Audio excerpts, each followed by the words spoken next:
Bienvenue à ce premier numéro de Voir c'est croire, votre magazine qui vous fait découvrir l'agriculture africaine autrement à travers des parcours réussis de jeunes entrepreneurs agricoles sur le continent.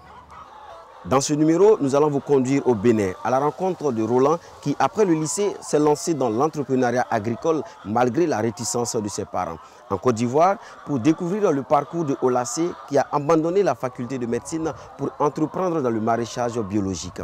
Au Burkina Faso, où Richard rêve de devenir le roi de la volaille. Et en fin d'émission, ne manquez pas cet entretien exclusif avec Paul Tariam Ilbodo, président directeur général de la Société agro-pastorale et de services SAPAS. C'est parti, direction Sakété au Bénin. À sa sortie du lycée technique agricole au début des années 2000, Roland aurait pu devenir vétérinaire ou agent forestier comme le souhaitaient ses parents. Mais lui avait un autre plan, celui de devenir entrepreneur agricole. Un choix gagnant, découvrons son parcours.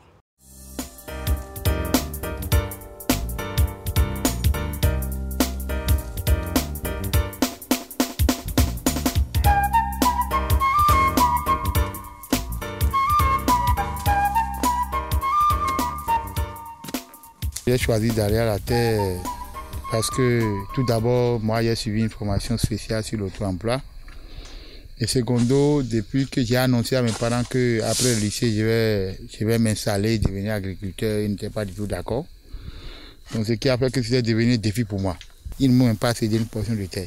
Donc je suis parti d'un terrain d'autrui pour me retrouver aujourd'hui sur plus de 13 hectares de ma propriété. Je me suis jeté dedans comme ça. Mais j'avais confiance à deux moyens. J'avais ma tête et la force physique.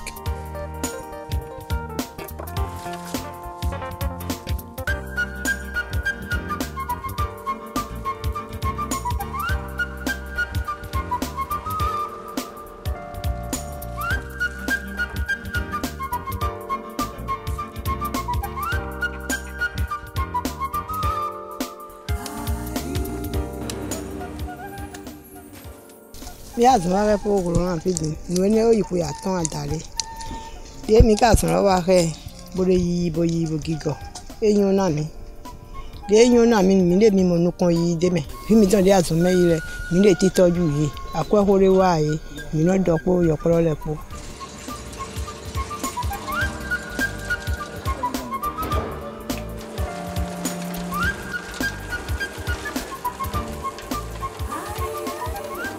Roland et moi, on était de très bons amis depuis près de 15 ans.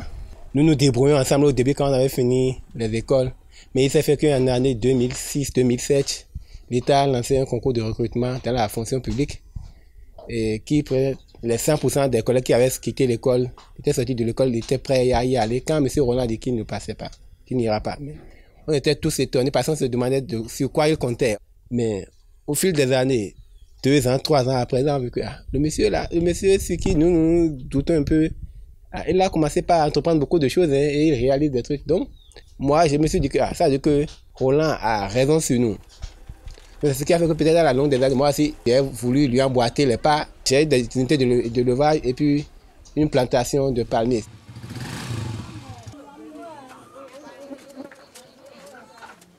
Je suis certain que si j'étais un fonctionnaire, tout ce que j'ai aujourd'hui là, je n'aurais même pas un dixième.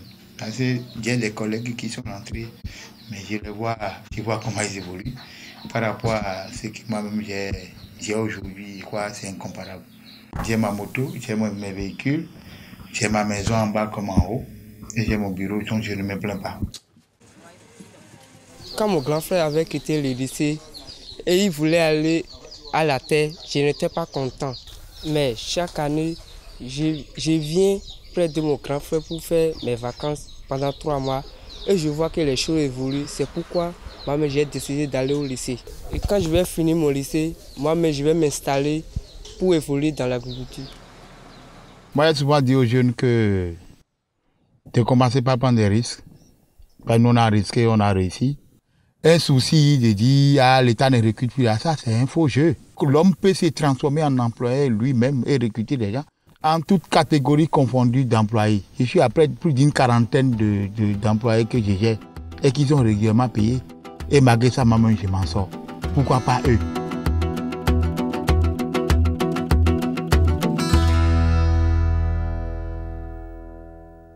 En Côte d'Ivoire, Olassé aurait pu devenir médecin et réaliser ainsi le rêve de sa mère.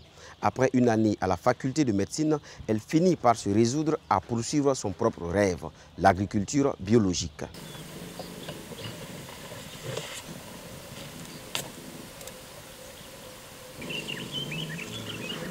Attends.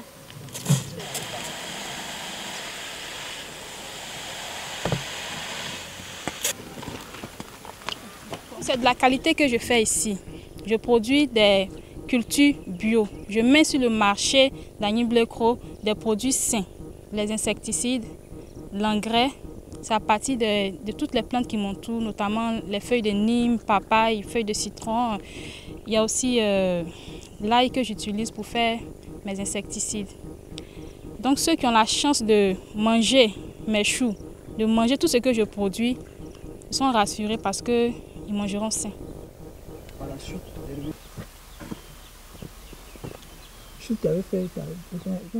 Le rêve de mes parents, c'était de me voir un jour devenir médecin. Et ils ont tout fait pour que vraiment mes études puissent converger vers la médecine. Mais mon rêve à moi, c'était toujours de vouloir m'investir à fond dans l'agriculture. J'avais mon rêve, moi je savais ce que je faisais, je n'écoutais pas ce que les gens disaient. Et j'ai commencé un peu à acheter mes équipements, arrosoirs, d'abats, machettes. Quand j'ai eu les moyens qu'il faut, je suis allée m'installer dans mon village, j'ai commencé à produire le chou. Un peu, ça s'agrandissait. Et puis je suis là où je suis aujourd'hui.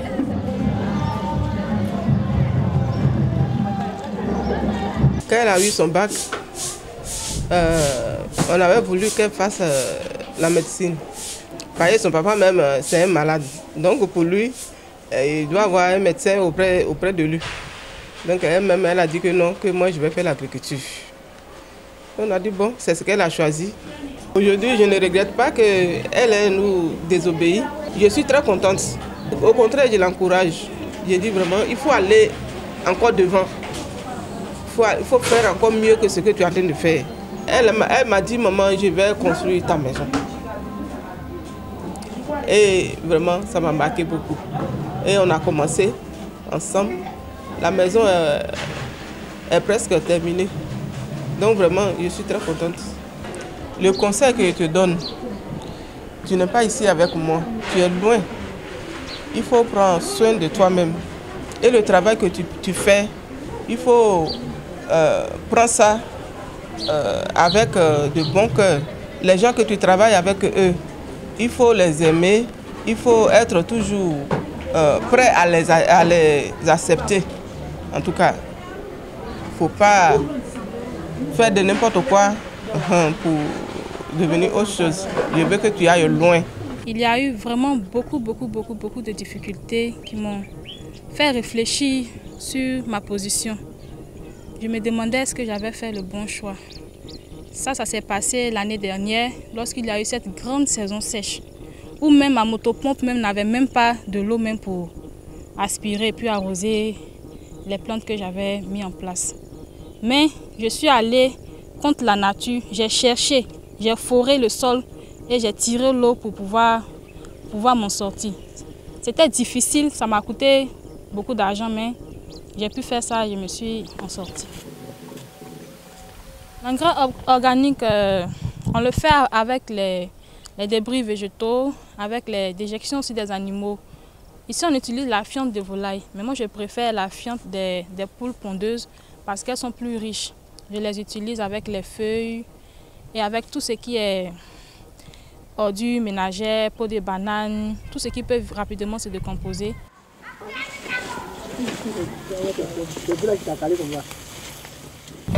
Pour influencer les autres producteurs à faire comme moi, ce n'est pas mon résultat parce qu'en milieu rural, c'est ce qu'on voit qu'on peut copier. Donc c'est vrai, les paysans me regardent, ils se disent que bon, je perds un peu mon temps en faisant ces choses-là. Mais ils ont vu quand même à travers ma production qu'il y avait une très grande différence entre eux et moi. Non seulement j'ai fait moins de dépenses parce que j'ai utilisé tout ce qui était autour de moi, je n'ai pas dépensé grand chose contrairement à eux. Donc au niveau des dépenses, eux-mêmes ils ont vu que j'ai gagné un peu plus qu'eux et la production aussi a été vraiment satisfaisante. Ils ont eux-mêmes cherché à apprendre comment faire ceci, comment faire cela. Dieu merci, je suis avec eux et mon exploitation sert d'école pour eux. Ils apprennent et j'espère qu'ils vont suivre le bon modèle, c'est tout. Après les études, on a vu que tourner à Abidjan n'est pas la solution. Mais revenir à la terre, c'est une solution. Donc c'est là en ce moment que j'ai appelé ma grande soeur et lui ai dit non, que je vais venir voir un peu comment tu fais ton agriculture pour que je puisse apprendre et puis aussi m'en sortir dans la vie. Donc voilà pourquoi j'ai commencé à suivre un peu ces pas. Faire le métier de la terre, c'est d'abord cultiver la patience. Il faut être patient et il faut être endurant. Avoir l'amour de la chose. Là, comme ça, tu peux facilement surmonter tout ce qui arrivera comme difficulté.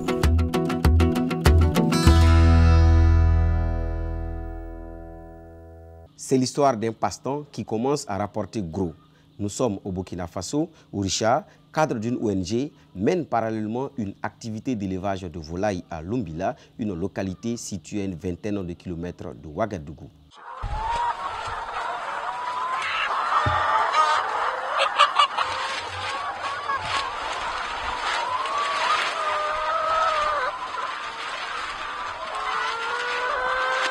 Au niveau de la ferme, nous avons deux poulaillers, deux bâtiments.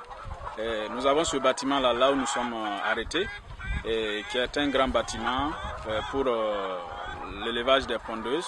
Nous avons également un autre bâtiment à côté, qui est également un bâtiment de volailles, mais ça c'est d'autres espèces qui sont à ce niveau.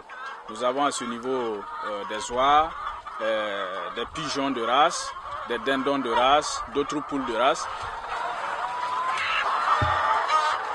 La première motivation, c'est surtout la passion de l'élevage. Voilà, et je l'ai commencé d'abord à la maison. Voilà, et avec les quelques effectifs que j'avais à la maison, c'est là que j'ai maîtrisé véritablement le cycle de production. Voilà.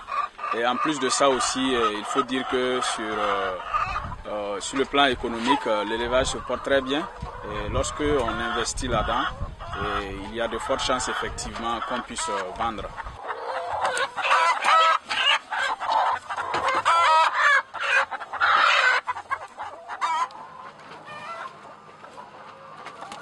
Par jour, on peut ramasser autour de 27 à 30 plateaux par jour. Et le plateau doit faire 30 œufs. Donc si vous faites le calcul, vous pouvez voir un peu le nombre que ça fait, quoi.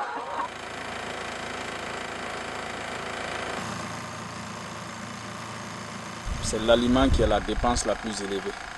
Voilà. Donc le fait de produire sur place son aliment, ça réduit en fait le coût d'achat. Et en plus de cela, vous êtes certain de la qualité de votre aliment. Donc ici nous avons un moulin, un broyeur polyvalent. Et ici c'est le mélangeur. Donc les deux fonctionnent avec le même moteur. Nous avons payé également un tricycle qui nous permet de nous ravitailler dans tous les ingrédients que nous utilisons pour faire la fabrication. Parmi les agriculteurs que nous encadrons, nous suivons, en tout cas c'est un exemple. C'est un exemple vraiment à suivre et nous le citons même pour exemple, vu sa détermination. Et vraiment, il ne lâche pas, il ne nous lâche pas, il nous talonne à tout moment. Et puis bon, il est vraiment rigoureux dans tout ce qu'il fait et je crois que ça paye. Je l'encourage beaucoup parce que c'est sa passion. Il aime beaucoup faire ça. Sinon, c'est pas facile faire ça avec du travail. C'est vraiment compliqué. Mais il aime ça beaucoup. Donc, il arrive à s'en sortir.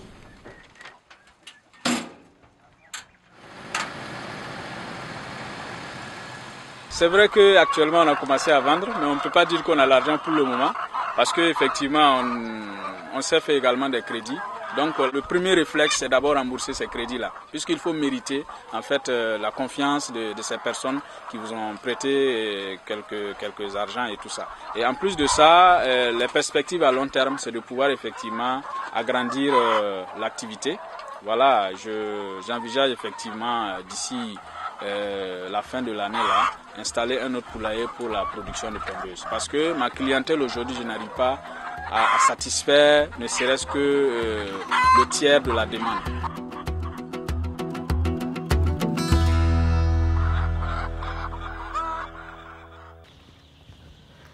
Je rejoins à présent l'invité Paul Tariama Ilboudo, président directeur général de la société agro-pastorale et de services SAPAS.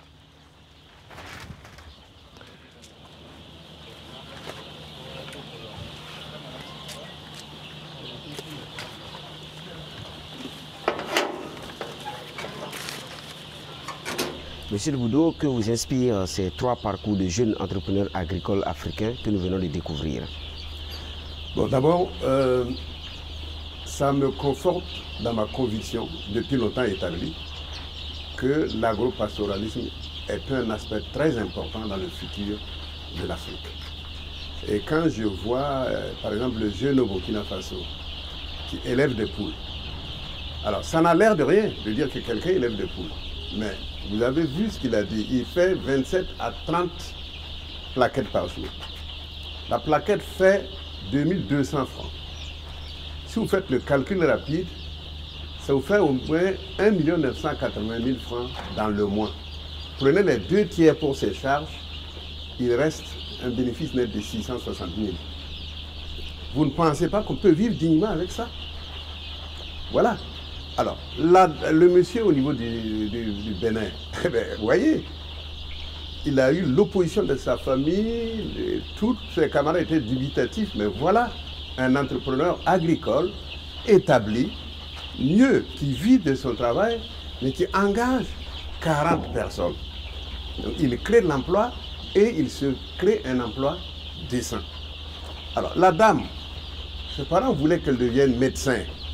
Ça, c'est le rêve des parents. Il faut laisser les enfants rêver eux-mêmes. Elle veut être agricultrice. Elle s'est mise dans le bio et elle s'en sort dignement. Donc pour moi, comme je l'ai dit, ça me donne une conviction supplémentaire que l'agropastoralisme est un aspect important dans l'emploi des jeunes en Afrique. Et pratiquement en Afrique, 9 jeunes sur 10 sont au chômage ou sous-employés. Et comment, selon vous, l'agriculture et l'élevage peuvent-ils contribuer à résorber cette situation? Mais les 9 jeunes qui sont sur 10 qui sont au chômage, mais c'est l'école qui n'a pas été bâtie en fonction de notre réalité socio-économique. On a mis la charrue devant les bœufs.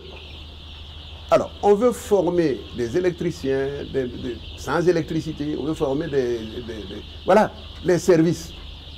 Or, regardez le monde entier, il n'y a pas un seul pays qui n'est pas passé par le secteur agricole, les États-Unis, l'Europe, etc. Moi, je crois que si nous recentrons notre planification pour mettre l'accent sur l'agriculture et l'élevage, ce sont des secteurs non saturés qui peuvent employer tous nos jeunes. Vous voyez, si on met l'accent sur l'agriculture, on met l'accent sur l'élevage, en lien avec l'agriculture, parce qu'il faudrait utiliser les sous-produits de l'élevage pour l'agriculture et vice-versa. Alors, ces jeunes qui vont produire, à un moment donné, on va faire peut-être la surproduction. Et c'est en ce moment que la nécessité de créer de petites unités de transformation vont naître. On va former des jeunes pour ça. Et on peut aussi exporter. C'est en ce moment qu'on crée la richesse sur place. Ce n'est pas avec l'import-export. J'ai beaucoup de considération pour ça, mais nous enrichissons les travailleurs et l'économie d'autres pays à travers l'import, pas notre économie. Donc pour moi, la solution pour le chômage des jeunes, c'est très tôt à l'école mettre l'accent sur la formation agro-pastorale. Et justement, vous parlez de formation agro-pastorale. Au niveau de la SAPAS, on a vu que vous formez des adolescents au métier de l'agro-pastoralisme. Pourquoi ce choix? Alors, tout part de ma conviction. Ça part de ma conviction qu'il faut mettre l'accent sur l'agriculture et l'élevage pour nous en sortir. Or, même à ce niveau-là, regardez ce que l'État a fait. L'État a formé des docteurs en agriculture, en élevage, a formé des techniciens supérieurs, des ingénieurs, des techniciens. mais a oublié de former l'ouvrier agricole qui continue de produire comme il y a 100 ans, comme il y a 200 ans. Ça ne peut pas marcher. Il faut que l'ouvrier agricole soit formé. L'élevage, c'est un métier et il faut l'apprendre. Si nous voulons continuer d'élever comme nos ancêtres, ben on n'ira pas loin. Est-ce que vous voyez? Ce jeune que nous avons vu dans le film, qui élève 1000 poules, s'il n'a pas un minimum de formation, ben les 1000 poules vont partir. Est-ce que vous voyez? Alors c'est convaincu de ça que je veux, moi, joindre ma conviction à la pratique sociale en créant cette école. Et je prends des jeunes sortis du certificat d'école primaire, nous les formons en 2 ou 3 ans au certificat de qualification professionnelle en agropastoralisme. Et ils passent le certificat de qualification professionnelle de l'État. Alors, nous envisageons former des jeunes sortis du BPC, sortis du baccalauréat. Nous pouvons aussi, et nous avons ça dans notre processus, former des gens qui veulent en 2-3 mois avoir une connaissance pratique pour aller faire de l'élevage. Voilà. Pour moi, la formation, c'est le sous-basement du développement. Donc, le développement agricole, le développement de l'élevage, il faut d'abord une formation, une qualification pour réussir dans ce métier. C'est pourquoi nous avons créé cette école. De par votre conviction et à partir de l'expérience vécue, quel est votre message à l'endroit des gouvernements et aussi à l'endroit de la jeunesse africaine qui nous regarde? Alors moi, je pense que les gouvernements africains doivent regarder quels sont les besoins actuels de notre Afrique. On veut manger. Mais pour manger, il faut avoir la nourriture. Voilà, donc la production végétale, la production animale. Et pour l'avoir, il faut former les jeunes et les mettre, les accompagner. Vous voyez un pays à côté, la Côte d'Ivoire. Vous savez que le Burkina offrait des œufs, des moutons, des poules à la Côte d'Ivoire il y a quelques années. Maintenant, la Côte d'Ivoire nous revend des poules et des œufs. Et bientôt du bétail. Pourquoi? Parce que là-bas, il y a des gens, le gouvernement a anticipé et a installé des jeunes et a fait une politique sociale d'accompagnement. Ici, pour créer une entreprise, on te fait enregistrer au registre du commerce, comme si tu étais un commerçant. Allez au Sénégal, allez au Mali. Les entreprises agricoles sont enregistrées dans les chambres d'agriculture et il y a des conditions favorables qui leur permettent d'accéder à des crédits, à des taux préférentiels pour créer la richesse. C'est vers ça que nos gouvernements devraient aller, de mon point de vue. Merci beaucoup pour cet entretien. Ok, merci bien. C'est sur ces mots pleins de sagesse que nous prenons congé de vous. Rendez-vous au prochain numéro de votre magazine Voir, c'est croire.